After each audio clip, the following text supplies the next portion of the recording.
V roce 1991 o 2 roky později se Swart Jakobson narodil, tak je to trošku symbolika.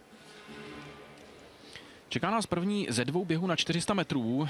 Na dva okruhy se tedy vydá pětice závodníků. Představíme si je hezky po pořádku. Radek Fischer, 22letý reprezentant Spartaku Praha 4, který dodává tradičně velmi kvalitní sprintery, především pod vedení trenérů Kubici a Kučery. Vedle něj nastupuje Petr Lichý a to je bronzový medailista z halového evropského šampionátu 2013. To bylo se štafetou. Emir Bekrič. Vzpomínáte si na tohoto chlapíka? Bylo to na loňském světovém šampionátu v Moskvě, kdy senzačně vybojoval bronz, ovšem na čtvrtce překážek. Mark Uchakpor přicestoval ze Španělska, finalista halového světového šampionátu 2012 se štafetou. No a převahu českých reprezentantů dokládá Pavel Benda, třetí z trojice domácích závodníků. Pavel Benda z atletického klubu Most přijel pozbírat cenné zkušenosti.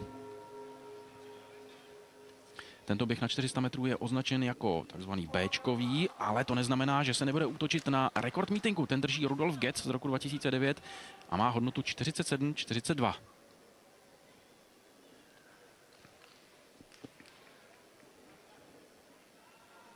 Od první dráhy Radek Fischer, respektive od druhé dráhy Radek Fischer, Petr Lichý, Emir Bekrič, Mark Uchakpor, Pavel Benda.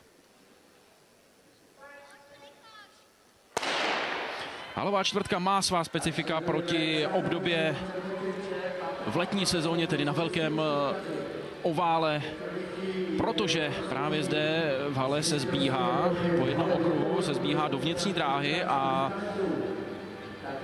ne zrovna zřídka dochází k občasným kolizím. Výborně si zatím počíná Španěl Mark Uchakpor, však má také nejhodnotnější osobní rekord. Ovšem hodně se očekává, co předvede Emir Bekrič. Ten se soustředuje v této halové sezóně na čtvrtku. Je to také už jeho pátý závod v letošním roce. Emir Bekrič ovšem nestačí na Marka Uchakpora a španělský reprezentant cíluje, nicméně je to velmi těsný doběh. Emir Bekrič našel hodně sil v závěru.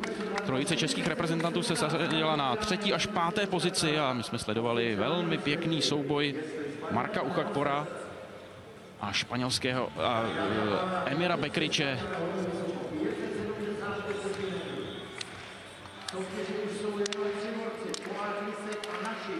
Dá se předpokládat, že osobní maximum Emira Bekriče půjde stále nahoru.